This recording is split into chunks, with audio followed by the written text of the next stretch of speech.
Hi అండి, welcome back to our channel. ఈరోజు మనము కడుపు ఉబ్బరంగా గ్యాస్ట్రిక్ సమస్యలతో బాధపడే వారికి, ఇంట్లో పిల్లలు ఉన్నట్లయితే, పెద్దవాళ్ళు ఉన్నట్లయితే వారి కోసము ఒక పౌడర్ని తయారు చేసుకుందామండి. హెర్బల్ పౌడర్ అంటారు దీన్ని తయారు చేసుకునే విధానం అలాగే ఐటమ్స్ ఏంటో చూద్దాము. అన్నీ ఒకటి ఈక్వల్ క్వాంటిటీ తీసుకొని వెడల్పాటి ప్యాన్లో వీటిని దూరగా వేయించుకోవాలండి. 1 స్పూన్ కందిపప్పు, అలాగే మినపప్పు, శనగపప్పు, ధనియాలు, జీలకర్ర. ఇక్కడ మీకు చూపిస్తున్నాను కదా, ఇది పొడవుగా ఉంది చూసారా, మీరు ఎప్పుడైనా చూసుంటారో లేదో ఒకసారి చూడండి. వీటిని పిప్పల్ అంటారండి, మీకు చౌదపొడి షాప్లో అడిగితే ఇస్తారు. అలాగే కొన్ని మిరియాలు, మెంతులు, శొంఠి, అలాగే కొద్దిగా ఒక 3-4 ఎండుమిర్చి. వీటన్నిటిని దూరగా ఈవెన్గా ఫ్రై చేసుకోవాలండి. ఏది మాడిపోయాయనుకోండి టేస్ట్ చాలా డిఫరెంట్గా ఉంటుంది. వీటన్నిటిని ఒకే విధంగా వేయించి పక్కన పెట్టుకొని చల్లారిన తర్వాత వీటిని పొడి చేసుకొని ఒక గాజు సీసాలో నిల్వ పెట్టుకున్నట్లయితే పిల్లలకి ఎప్పుడైనా కడుపు నొప్పి అయ్యి డైజెషన్ సరిగా లేక వాళ్ళు కనుక ఫుడ్ తీసుకోవట్లేరు, అనీజీగా ఉంది, మోషన్ ఫ్రీ లేదు అనుకున్నప్పుడు ఈ చారు చేసి పెట్టండి. ఒకవేళ కోల్డ్ కాఫ్ ఉందనుకోండి, చింతపండు రసం అలా ఏమీ వేయకుండా జస్ట్ తాలింపు పెట్టేసుకొని వాటర్ని మాత్రమే యాడ్ చేసుకొని నీళ్ళ చారు లాగా చేసేసి ఈ పౌడర్ని అందులో వేసి వారికి ఒక 2 రోజులు అలా అన్నం పెట్టండి. ఎంత సెట్ అవుతుందో మీరే చూడండి.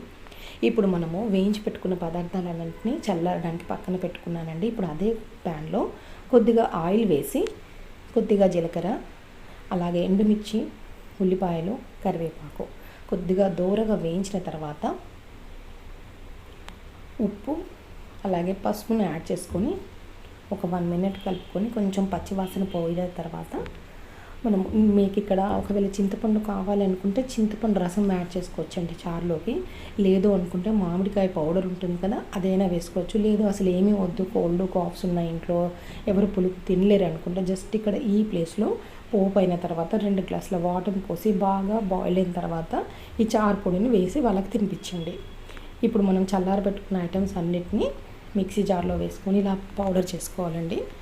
పౌడర్ మరీ బరకగా అయినా ఉండొచ్చు, లేదా మరీ పౌడర్ లాగా ఇలాగైనా ఉండొచ్చండి.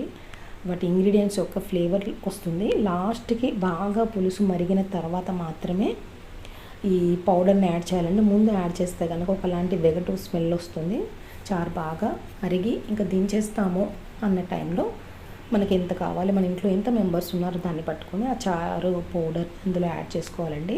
చాలా టేస్టీగా ఉంటుంది. గ్యాస్ట్రిక్ ప్రాబ్లమ్స్కి, కడుపు నొప్పికి, అలాగే ఎప్పుడైనా ఛాతీలో మంటగా ఉండి డైజెషన్ కానట్టుగా నొప్పి వస్తుంది కదా, ఆ టైంలో ఇది చేసుకోవచ్చండి. ఎవరైనా తీసుకోవచ్చు. చిన్న పిల్లలు 1 ఇయర్ బేబీ నుంచి కూడా మంత్స్ బేబీకైనా పెట్టచ్చండి. ఇందులో పెద్ద ఏమీ వేయకూడని ఐటమ్స్ అయితే లేదు, అన్నీ మంచివే. పిల్లలు గమనిస్తూ ఉంటాం, ఆకలి లేదని చెప్పేసి వాళ్ళకి మనం పెట్టిన ఫుడ్ కానీ బాక్స్ కానీ రిటర్న్ తీసుకొస్తారు స్కూల్ నుండి. తినమంటే తినరు, చాలా లేట్గా తింటూ ఉంటారు. ఎందుకు తినరో అర్థం కాదు. స్కూల్లో కూడా మనం ఇప్పుడు ఈ సీజన్కి మనం పెట్టే బాక్సులు చాలా చల్లగా అయిపోతుంటాయి, వాళ్ళు తినేసి సరిగా రారు. సో అలాంటప్పుడు వాళ్ళకి వచ్చే కడుపు నొప్పిని, ఆ డైజెషన్ ప్రాబ్లమ్ని ఈ చారు పొడి ద్వారా తీసేయచ్చండి. ఒక్కసారి మీరు కనుక ఈ చారు పొడిని తయారు చేసి ఈ చారు చేసి వాళ్ళకి పల్చగా, చాలా పలుచగా అంటే ఎక్కువ చింతపండు కానీ ఏమీ ఉండదు అనమాట. ఇందులో నీళ్ళు ఎక్కువగా కలపాలి. మెత్తగా అన్నం వండేసి వాళ్ళకి జారుగా పోసి తినిపించండి. చాలా బాగుంటుందండి. ఒకసారి మీరు ఈ పొడి తయారు చేసి మీకు ఎలా అనిపించిందో మీ అనుభవాన్ని కామెంట్ రూపంలో తెలియచేయండి. వీడియో నచ్చినట్లయితే ఒక లైక్ ఇవ్వడం మాత్రం మర్చిపోకండి.